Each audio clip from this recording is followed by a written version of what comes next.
We will have the panelists speak to us, but it's important to note that it's going to be a very interactive session, so that at the end, just as the CEO said, as the citizens, we will understand our role so that we act.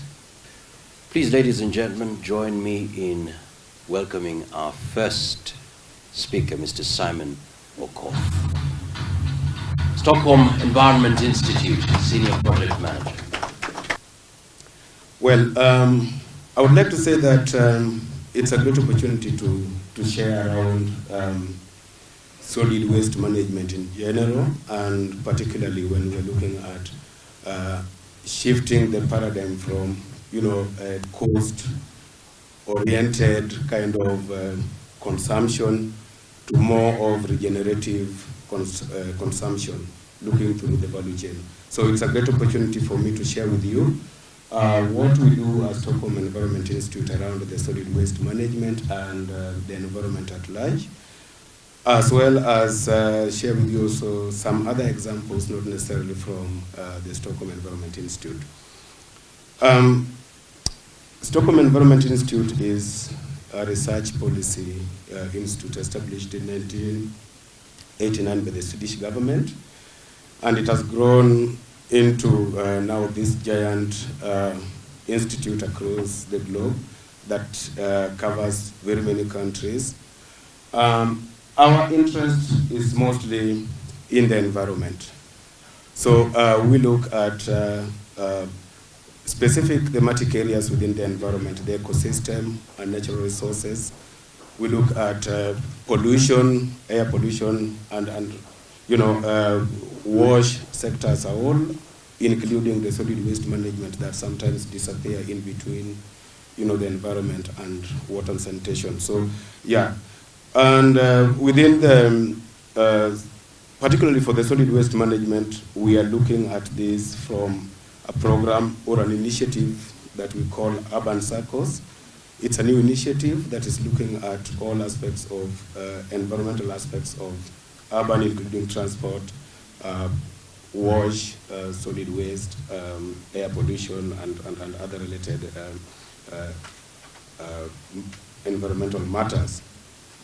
Now, straight to the solid waste management. I had a presentation, but I want to very quickly summarize it, looking at the specific theme of this particular meeting, as well as the trend and the position we are in as a country, and perhaps some global insights.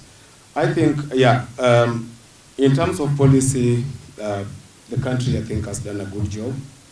Until perhaps after devolution, that kind of disrupted some specific links to the municipal waste management, simply because the municipalities disappeared and the counties came in, and I'm glad that Kara is already taking lead in supporting the counties to come up with bills and policies that will regulate that area.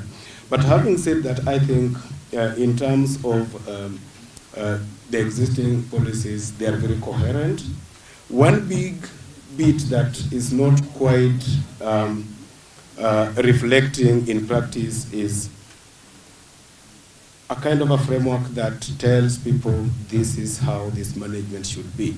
Because the policies talk so much about what you should do and the accompanying punishment, what you should do, but it's not elaborating enough, which I think a strategy should be able to take care of, how you should do that, so that you can have the partnerships that we envisage, where the private sector comes in, where you see value in waste. So if those aspects are addressed within the ongoing county initiatives, then I think we are going to see a very vibrant solid waste management sector within our country. And I think we will not be seeing the kind of disposal that we've just seen. In terms of our work, Stockholm Environment Institute currently is undertaking what we call resource value mapping program, RIVA. And Revamp project is actually based on a tool that we are currently developing to help municipalities for other countries, but particularly for Kenya, towns and counties, to be able to kind of understand what waste they generate and the value streams that these wastes have potential in regenerating some income or even creating value for reuse to replace some of the resources that we go mining in nature. So Revamp is this project that kind of looks at holistically what is it that a town generates in terms of waste.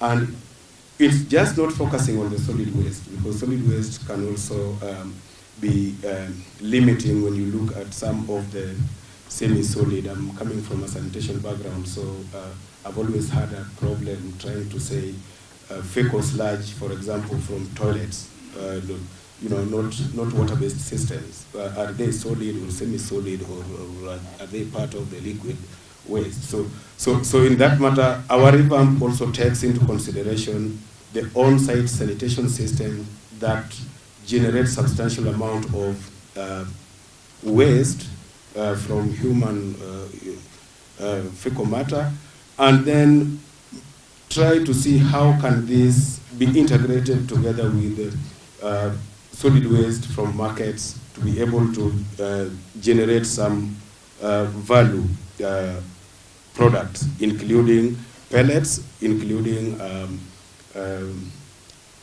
manure, as well as the latest in Naivasha, we are trying to work around production of briquettes for fuel purposes. And we have a case study that we've been able to do before in Kampala, just to highlight to you what some of the value that is available out there, that if we tap on the circular economy concept, we can be able to kind of leverage on. In Kampala, an estimated population of 3 million people, generating around 400 meters cubed of fecal sludge. 70 tons of sewerage sludge, and 70 tons also of organic solid waste that can be collected daily. Now, we did, through our Revamp tool, we tried to map out the potential resources from this amount of waste generated on a daily basis. And also compared this to the fuel that the city needs on a daily basis, which is firewood required by 1.1 million people per day in Kampala. And what was emerging is interesting. Potential revenue from biogas, if you calculate through the mapping process, we realized that potential revenue from biogas would save around $100,000 daily. The solid fuel from briquettes that we realized could save the country around $200,000. And we also tried to look at, if you introduce the black soldier fly as a resource for livestock, then they can also be able to create revenue saving of about $50,000. If you looked at the potential nutrient recovery, that is nitrogen, phosphorus, and potassium in that aspect, then again, there were interesting quantities in tons that were saved. For example, from biogas digestion, we realized 3 tons of nitrogen. And lastly, if you looked at the energy content, biogas was about 800,000 megajoules. So generally, if you compute all this, we have this in some writing, I can share the link. If you look at all this, you realize that there is a bigger resource for our cities that we are not tapping on. that we live to go to Ruai and Dandora, and we simply forget that these are areas that we can really save lots of resources for ourselves. Just a number of examples. We have in China on-site system for biogas, very elaborate. China is known for these biogas systems. In Egypt, we have a farming within a semi-desert area using reclaimed sewer water. We have in Bolivia a decentralized excreta management that also generates water enough for reflushing. And then we have, I think in Africa, we have the livestock protein from Etiquini, South Africa. And my last remark on this is that it's good that Kara is taking this solid waste management issue further by addressing this with the counties, because I think it is an issue. Personally, from my end, I think it's an issue because that framework does not exist. If it exists, maybe to some people who can pay the collectors. But I think we need a holistic framework that will also consider low-income areas that perhaps are not accessible and may need also a different approach to be able to help them also manage solid waste. But at the top of that policy bill and whatever framework, let us look at the potential of circular economy in this whole solid management chain. Thank you very much.